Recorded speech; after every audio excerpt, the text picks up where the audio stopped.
Each film I've tried to take something. I have one of the costumes, which was shipped from the UK back when I did Thor 2, and I brought it over in a big shipping container, and I thought, great, I'm going to put it in my, in the games room or somewhere, It's still at my parents' place in the garage in that box.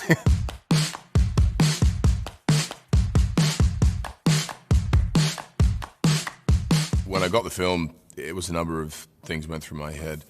Firstly, it was great to be employed. It was great. I was going to extend my visa. I was going to be a part of something which sounded big and exciting, but I didn't have a whole lot of detail beyond that. And it was, a leap of faith on one hand as far as what was being pitched, but pretty easy leap in the sense that I didn't have any other options. I don't think you've been completely honest with me. Know this, son of Cole.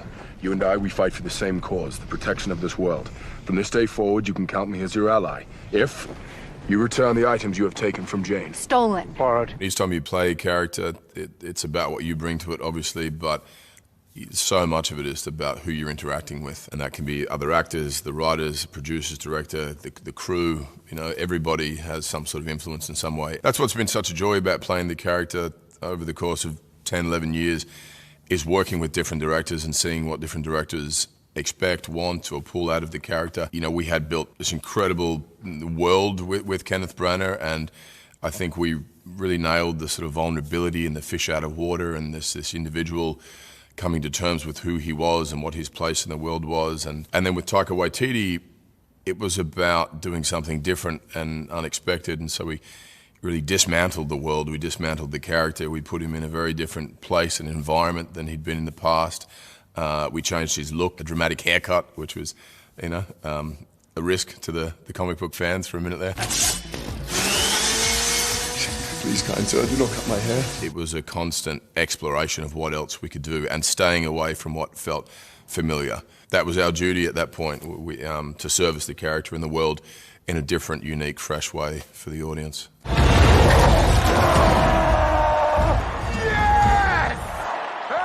Hey! We know each other. He's a friend from work. I had the tricky task of having this otherworldly, godlike figure that I was playing, but trying to make it relatable. And I think when the character didn't work at times was because we didn't have relatable features within his personality and his experiences that anyone could really sort of gravitate toward or empathize with or understand or connect with. Endgame in particular, there was the dealing with sort of the mental health of the character and his sort of the altering of moods and depression, if you will. I know you think I'm down there wallowing in my own self-pity, waiting to be rescued and saved, but I'm fine, okay? We're fine, aren't we? All good here, mate. So, whatever it is that you're offering, we're not into it. Don't care, couldn't care less. Goodbye. And due to tragedy, loss, suffering, which, all of us as human beings have experienced in some way, shape or form, and those elements, I do believe, allowed us to have some great connective tissue between an audience and this larger-than-life character. And each time since then, we've really had to dissect that and say, well, what mental state is he now? Where's his mental fitness or his mental toughness? Is he healthy enough to deal with this? If not, how does he deal with it? Oh, wait! What am I looking at? Oh, sometimes it takes a second.